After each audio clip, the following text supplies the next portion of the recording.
Okay, here we have one problem which requested by one of the students to solve it.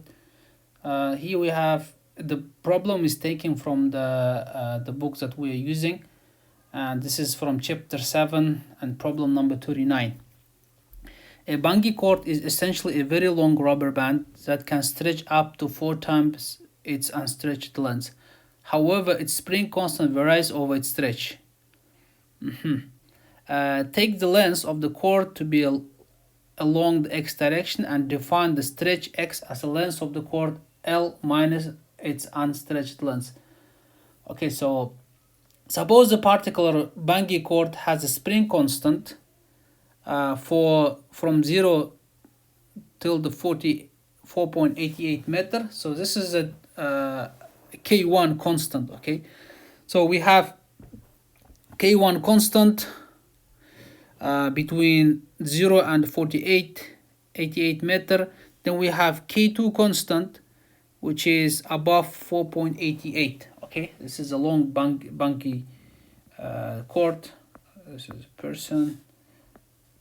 Now, it says, it gives a hint. Okay, recall that spring constant is a slope of the force Fx versus its stretch x. So we have to draw a graph where F versus X. Okay. In the part A, we have to find the tension in the cord when the stretch is 16.7 meter. Okay, so we have to find the tension or the total force. The total force will be, if you look at the graph, then we can say that F1 plus F2. Okay, so the F1 is equal to the general formula is Kx, so K1 x1, which means 204 multiplied 4.88. This is F1. Now what about F2? F2 is equal to the K constant 2. Now the difference of the delta x, okay,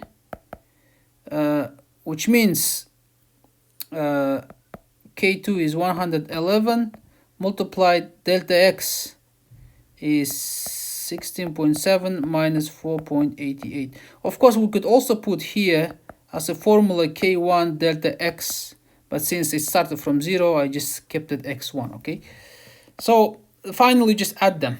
Now in the part B, we have to find how much work must be done against the elastic force of the bungee cord to stretch it 16.7 meter. Now we know that work is done is the area under this curve, right? So that means this is the one area, then we have another area,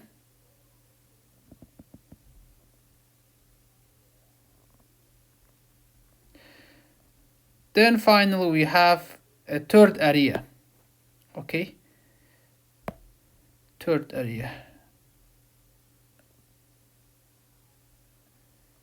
So that means you just have to find area 1, area 2, and area 3. So the work done is the work in area 1, work done in area 2, and the work done in area 3.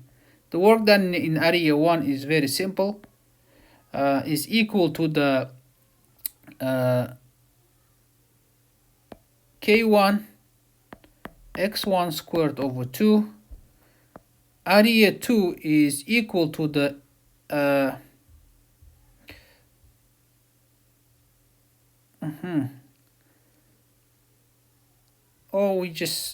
this is actually also equal to the Fx, right? Fx divided by 2 area, right? Then work 2 is equal to the F1. Now this is 16.7 minus 4.88, and then area 3 is equal to the difference between the F2 minus F1, right, multiplied to the 16.7 minus 4.88 divided by 2. Correct? Okay, so that's it then.